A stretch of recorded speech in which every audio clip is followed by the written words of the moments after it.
Cancer है देश के लिए कांग्रेस। अगर कांग्रेस को नहीं समाप्त किया जाएगा तो आने वाला भविष्य भारत का अंधकारमय होगा। मालेगांव के धमाके में प्रयास किया गया कांग्रेस के द्वारा कि संघ से जुड़े हुए लोग, राष्ट्र के प्रबुद्ध वर्ग के लोग, बड़े संत, इनको बदनाम करके और आतंकवाद से जोड़ा जाए। मालेगांव वाले बम धमाके में जिस प्रकार से प्रायोजित भगवा आतंकवाद को मढ़कर और सनातन संस्कृति, हिंदुत्व को बदनाम करने का साजिश किया गया, वो बेपर्दा हो गए लोग।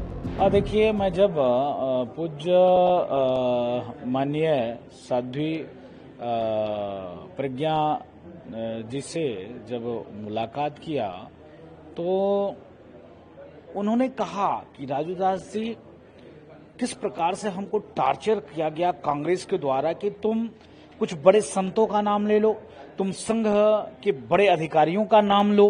तो आप समझो कि कांग्रेस की जो दिमाग थी, जो मानसिकता था, वो शुरू से ही कि सनातन को कैसे बदनाम किया जाए और संघ को कैसे आतंकवादी सिद्ध किया जाए।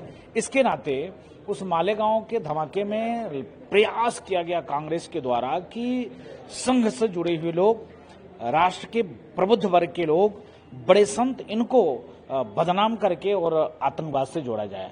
तो ये तो स्वाभाविक था, लेकिन मैं आभार व्यक्त करता हूं, उसमें जो आदेश आया वो आदेश सराहनीय आदेश आया और इतने वर्षों के बाद न्याय मिल पाया और जिन लोगों ने यह कुचक्र रचा था उनके मुंह पे कोर्ट ने तमाचा मारा। क्या लगता है कांग्रेस की दूषित मानसिकता का? नहीं, देखिए कांग्रेस की शुरू से ही दूषित मानसिकता रही है। अगर कांग्रेस की दूषित मानसिकता नहीं होती तो धर्म के आधार पर देश का बंटवारा, और उसके बावजूद भी देश में तमाम मंदिरों को सरकार ने एक्वायर करके रखा है। मंदिर के विरोध में 16-17 कानून बना के रखे हैं। किसी मदरसे, किसी चर्च, किसी गिरजाघर, किसी मस्जिद के खिलाफ ऐसा है नहीं है। आप देखो ना कि किस प्रकार से एक तरीके से उनको इतनी स्वतंत्रता। आप एक तरफ अल्पसंख्यक किसको कहा जाता है? जिसकी संख्या कम हो उसको अल्पसंख्यक कहा जाता है। आप देखो, इतनी बड़ी संख्या को जब आप अल्पसंख्यक कहोगे तो फिर कैसे कार्य चलेगा? तो अल्पसंख्यक का नाम देकर जिस प्रकार से राष्ट्र को तोड़ने का विधा कांग्रेस ने अपनाया है, दुर्भाग्यपूर्ण था। इसका प्रत्यक्ष उदाहरण आप लोगों ने देख लिया होगा। मालेगांव वाले बम धमाके में जिस प्रकार से प्रायोजित भगवा आतंकवाद को मढ़कर और सनातन संस्कृति, हिंदुत्व को बदनाम करने का साजिश किया गया, वो बेपर्दा हो गए लोग और आपके सामने दूध का दूध, पानी का पानी हो गया।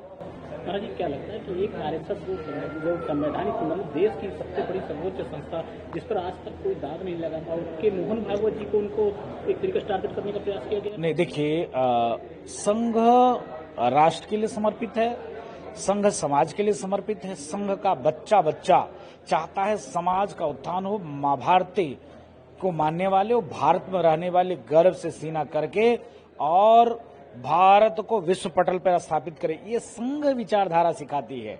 कांग्रेस की विचारधारा क्या था कि मालेगांव के मामले में संघ प्रमुख को भी लाया जाए, जिससे पूरे दुनिया में संघ की भी बदनामी हो, और कांग्रेस ये चाह रही थी। लेकिन मैं आभार व्यक्त करता हूं, जिन लोगों को पूछताछ के नाम पे बुलाया गया और उनको बंद कर दिया गया, टॉर्चर दिया गया, यातनाएं दिया गया। अब मैं जब सुनता हूं आंसू आ जाता है।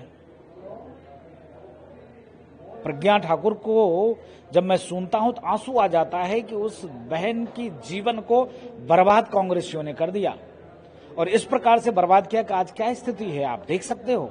तो कांग्रेस की मानसिकता बहुत गंदी है।